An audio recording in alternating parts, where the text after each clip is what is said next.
They fell asleep on us waiting. All right, everyone. Welcome. Hope you're all still there. Let us know when you say hi. I had to run into my truck just because the wind I couldn't hear and then all that shenanigans. So, Snookie, what are we drinking tonight? Are you drinking anything? No, I should be. Well, I'm not either because I'm in the car and I don't want to get in trouble. So, Yeah, no, for those of you who got don't know, the dog we do treats have. though to keep them calm. Yeah, what kind of treats do you give them? These are farmhounds, so it's all like local, nummy, really good treats that I'd probably eat on the boat if I was starving. Yeah. Wait, so does that mean you've tried them? Maybe. Well, Right hey, now, Harper is gouging on. I went ice fishing this last year by myself, like the first time I ever went by myself, and I forgot snacks, and I was so mad because when I get hungry and I get like the hangries. So it didn't last that long. I think I was out there for like a half hour, and I'm like, well, snacks are more important at this point. So learned that the hard way. Well, everyone that is on, welcome. It looks like we had like 10 people on, and now we only got 2. So we lost some people, but it's fine. They can watch the replay. So if you are watching the replay, definitely just hit hashtag replay just so we know where you're watching from. And let us know throughout if you have any questions. So we do have Snookie on tonight. How do you pronounce your last name? Risch. Risch. Okay, that's what I thought, but I didn't want to mess it up. And she is an avid angler from Virginia. Yeah. Right? Virginia. You did your research. Good job. Yeah, and then and then she, specializes, in dog training, and she just knows all about her fun furry pets, which we see there, and she'll introduce us to them. But Snookie, tell us a little bit about yourself and just, like obviously I already said where you're from, but how you got into fishing, all of that good stuff that our viewers want to know too. Yeah, so I started fishing when I was younger. My family introduced it to me with a Mickey Mouse rod as a little baby running around in my diaper, having a good old time. And then in 2014, I lost my papa, and I went through a depression and had some struggling faith-based stuff going on, and just kind of fell apart because he was my best friend. So I started the Snookie brand because he nicknamed me Snookie when I was in the hospital firstborn. So I decided to do that in honor of him. Yeah, no, cool. That's amazing. So. I can't even imagine what that's like. So it's crazy too. Like we see all your social media stuff and you're just great at fishing too, and I just love it. So you also do tournaments, right? And you're doing one this next week? So I don't fish tournaments. Well, let's juggle that. Let's say I will sub for Bruce Callis sometimes, like if he needs me to fish a little club tournament, but I don't classify myself as a tournament angler. I do work tournaments, so I will come out if a local tournament trail needs some media done or needs help with event planning, setup, that kind of stuff. I help run the Fishing Elite 70 under Steve Camp, and I just enjoy the behind the scenes work. I have a degree in marketing, so it's kind of cool to blend that with the fishing industry. Right. I mean, you're doing something you love. And that's just anyone's dream job too. So that's awesome. So like the biggest reason why we had you on was one, because this fishing, right? Big into the fishing industry, but you're awesome at, I see all these videos and stuff you're doing with your dogs. So how'd you get into, we had talked before and you said how much that's something you love to do and you want to get into more. So how'd you get into it, and how just having dogs yourself and training them, or? Pretty much. So this is Willow. She is napping because I took her for a 6-mile bike ride today. She is a German pinscher, and she will be 3 in the 19th. 18th, right around there. So when I got her, I did a lot of breed research and realized that she was more trouble than I could handle at the time. Which is, I guess, a polite way to put it. But she's just very high energy, big prey drive, very sociable, always on the go. This dog's rebound time is crazy. She'll nap and then something comes in the yard and she is gone. She just wants to go. So I started doing some research to figure out what kind of training she would need to kind of calm that temperament down. I sent her away when she was 6 months to off-leash canine training, and they taught her standard obedience. So sit, stay, place, down, off-leash, roaming without running away, simple healing, that sort of stuff. And whenever they took and finished her class, they invited me out to teach me. Now that she knows this, these are the commands and this is what you need to learn to continue that training. And that was like the click. I was like, I love this. I love seeing the results. I love the bond I have with her, and it made our relationship a lot stronger. So that's kind of what started it, and it's just trickled down from there into blending it with fishing. So did they, when you were, did you, obviously you went there and you learned, what you're supposed to do as an owner, but did they also help, train you, kind of, or just kind of show you, how to do the dog side of things, as far as if the dog didn't go to that type of obedience school, or have you kind of looked that stuff up as you've gone and kind of just retained that knowledge? Yeah, so they kicked it off and started it for me. And what's great about them is they are with Willow forever. So if we ever need to go back and do some standard training and kind of like repolish what we need, then they'll do that, which is awesome. But that inspired me to start learning more, like watching a complete stranger at the time work with Willow, because she stayed with him for 2 weeks, work with her, and them build that bond so quickly. I kind of got jealous as a fur mom. I was like, wait, that's my baby, So I started researching and stuff, and I was like, what can I do to build that bond where I can show her off, but she can also have a better life. I don't want my dogs stuck in a crate.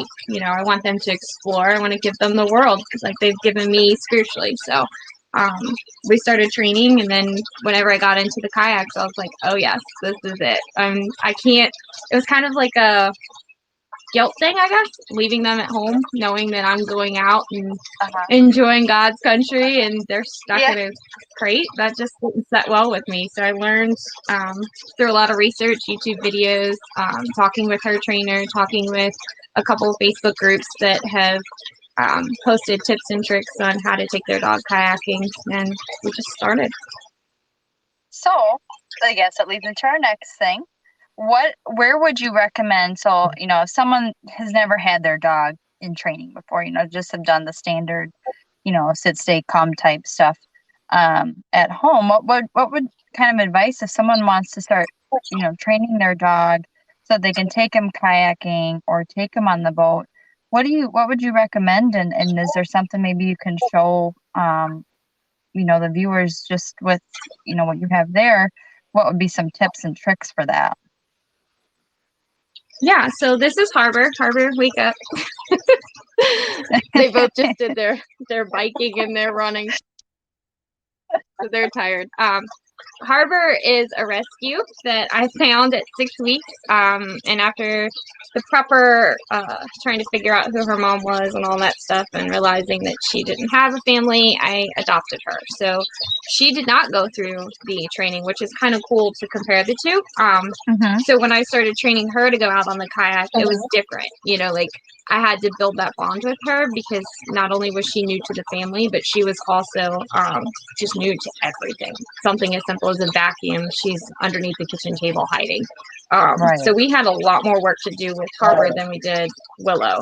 And one of the tricks and tips that I did with her was I just put the kayak in the yard and let her sniff it. I just let her climb all over it, get used to it. Started doing some online research and realizing that she needed balance training, which is something that I didn't think about when I would take her out fishing. So it's kind of like two parts, I guess, would be the best way to explain it. So training her and building her strength her health, making sure she's vaccinated, do all that stuff.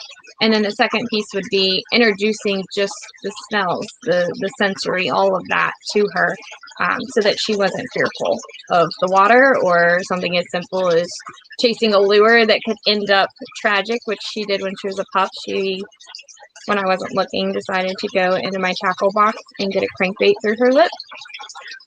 So Bruce had to help I'm me laughing cut because that out. I can see my dog doing that. She's very high strung. So, Yeah. you know, this is learning. I'm learning too, because she's very, you know, we'd love to start taking her on the boat more, but a couple of times we've had her on the boat, it's just she's running back and forth, and I'm like, she's gonna get a hook through the mouth, or she's just gonna jump in the water because she loves the water. So you said, sorry, I got off on a That's my tangent harbor. there. So you said, you know, you kind of let her sniff and, you know, get used to the stuff is one of the main things. And then you mentioned the balance training, and I never would have thought of that either. Yeah. So for me, it's different because, like, I mean, I switch between bass boat, kayak, saltwater boat, whatever. Anytime I can go fishing, I'm out. I'm gone. Mhm. So for Right. her, her first trip out on a boat was a kayak. So the kayak is stable, but for her, she's 70 pounds versus Willow, who's 30. Something as simple as just the way the kayaks are made. They're not all just like a big platform. They have different grooves and textures and that sort of thing. So for her paw pads, she had not experienced that. And that's something that a lot of times we don't think about, the difference in the feeling between carpet, grass, gravel, all of that is sensory for a dog. So that's why I said just let them run around and play on that. And then I realized on the kayak, the minute the wind blew or I went to paddle and it shifted, she would freak out. She wanted nothing to do with it. And I was like, okay, we need to go home and we need to get you aware of your back end as much as your front end and your balance. And there's all kinds of things that you can buy off Amazon to do it. But the way that I first started doing it was we cut up some old trees that were rotted and we cut them different sizes and I made her run up and down the trees. Just getting used to different textures and that sort of thing. A little easier. And so you would do that, like you would have them on the leash and then kind of have them run up and down, you said? Yeah, she's off leash trained and we've got a big backyard, so I didn't have to worry about that. But if you don't, that's a great way to do it. I would just tell her her command is place, and she would climb the different logs that we had, just getting her used to that. We also put the kayak in the yard, like I said previously. When you set the kayak in the yard, it'll tilt, but she's on grass and she's only that far off the ground. So she would jump on and off, and I'd get her used to it, treat her, reward her, praise her. We then started doing some goofy stuff and would take the tractor and pull her through the yard with the kayak to get her used to it. Just, you know, just having fun with it. Whatever works for you and your lifestyle. Yeah, I don't know if you we do it in the snow too. She I'm loves sure, it you now. know, someone would probably strip something. Just riding their John Deere with a kayak in the back down the main street. That'd be pretty funny to see. Yeah, she has a good time. And then for the saltwater boats, it was just seeing her. Go ahead. Sorry, there's a little delay. Oh no, that's okay. Keep going. Yeah, so the saltwater boats, with her, it was just getting on plane, like just taking off, that she was like, all of a sudden I'm sliding to the back of the boat. So like teaching her to get right by the center console and just sit there and hang out. Something as simple as having her sit in my lap and I hold her, or some people do a basket, just get them used to it. I think my favorite moment with her was watching her see a seagull for the first time and not land, and her just being like, oh my gosh, that's so exciting. Something that I would take for granted because I'm used to it. Yeah. So she is, so now are both the dogs then pretty well trained on the kayaks and the boats? Or do you still think they got some work to do? We are always training. Just like when you're fishing, you're always learning. We have some bloopers on Instagram for people to realize that they're not perfect, and that's okay. And then we have some pretty cool days where we've gone out and they have been awesome. It's just, I guess it all depends on, you know, how they're feeling and what the situation is. And I feel like it doesn't matter if I go to a farm pond, and they've been there 30 times. Every day is a different day. So they're getting there, I guess is the short answer. Yeah. So, one thing too I want to ask is, so do you ever use corrective collars, or are you, I know that's very controversial question with some people, but I'm just curious, do you do more treat training and things like positive reinforcement, or do you sometimes use the corrective collar, for tones or anything like that? Yeah, so we use e-collars. I have one for both the dogs. Now, I use e-collars based on the situation. So if we're at home working in the yard, we don't really have anything outside of a deer, maybe a bear occasionally, to really be a distraction. So I don't use them as much at home. But if we're going out to a new area, a new location for fishing, and they're still getting familiar with it, I will put an e-collar on them so that I can. In a couple of weeks with Snookie, where she's going to, show us what she was talking about more on a live action. So we'll get to see the pups doing some work and talk with Snookie some more. So she's being such a trooper through all of this, and we just thank you so much for tuning in to the amount of time we had before the app went crazy and before everything shut down. So thank you.